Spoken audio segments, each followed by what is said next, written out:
Hello student, in this lecture we are going to discuss further accounting terms. Let us start number 5, creditors. Student, do you know what is creditor?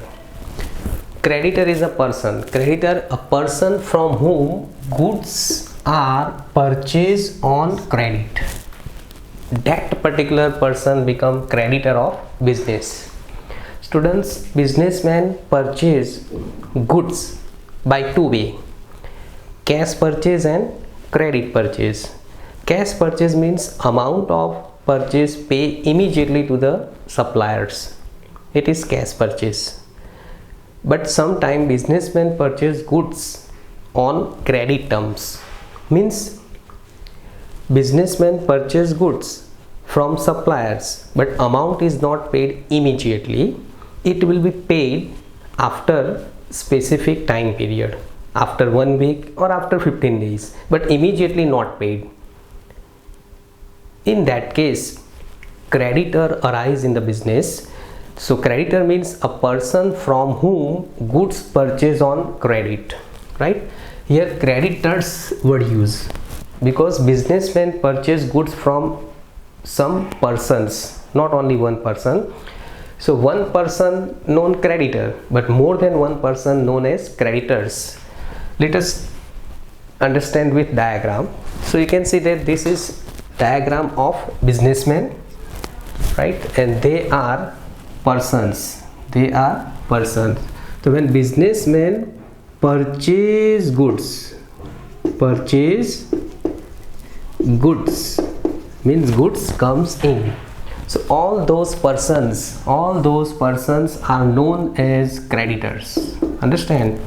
In accounting, creditor also known as suppliers. They are also known as traders. So creditor, supplier and traders, all such persons are known as creditor of the business. Same thing debtors. Very simple. When a businessman sells goods on credit to customers, those customers are called debtors.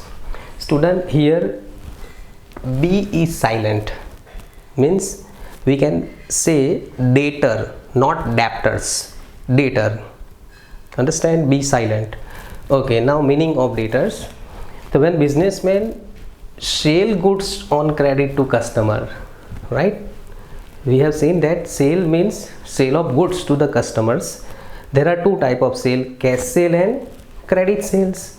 When amount of sales immediately received at the time of sale, it is called cash sale.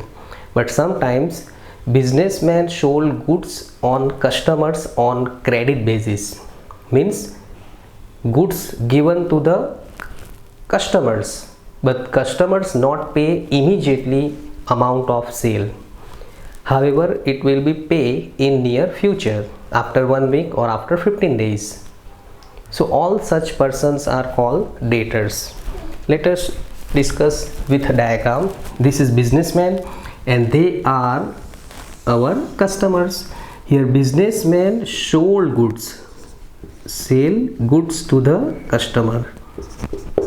Sales goods means goods given to suppliers, but goods given to customer not pay anything in return at present.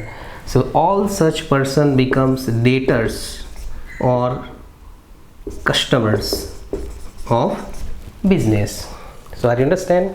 Purchase means goods purchase from person, it is creditor.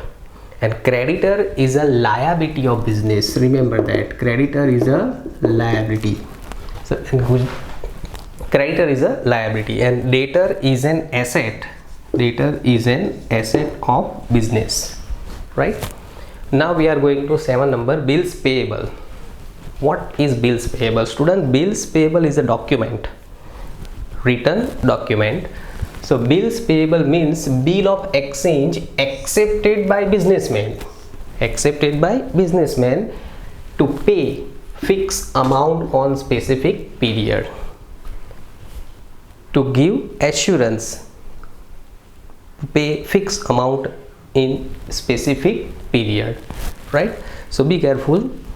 We have seen that here supplier provided goods to businessman. So supplier feels insecurity of amount of receivable, means supplier feels that the businessman pay amount in future or not pay amount in future, and for this purpose creditor prepare a bill and send to businessman. Businessman put a signature. Accept means put a signature and return to creditor. So this is written document with the creditor. From this document, creditor can make claim on businessman. Understand? So bills payable is a liability of businessman. Bills payable is a liability of businessman, because businessman accept to pay amount in future. Understand? Now bills receivable means what? Bills receivable means a bill of exchange written by businessman. Students, be careful. Written by businessman, prepared by businessman on customer accepted to pay fixed amount on specific period. Means businessman sold goods to customers, so businessman feel insecurity of money receivable from some debtors. So in that case, businessman prepare a bill and send to customer or send to debtors. Debtor put a signature and return to businessman, right? So bills pay receivable is a property, is an asset of the business. Businessman can make claim in future when debtor fail to pay money, right? So businessman feel good because it is an asset. So bills receivable is an asset of business. Are you understand? Okay, thank you.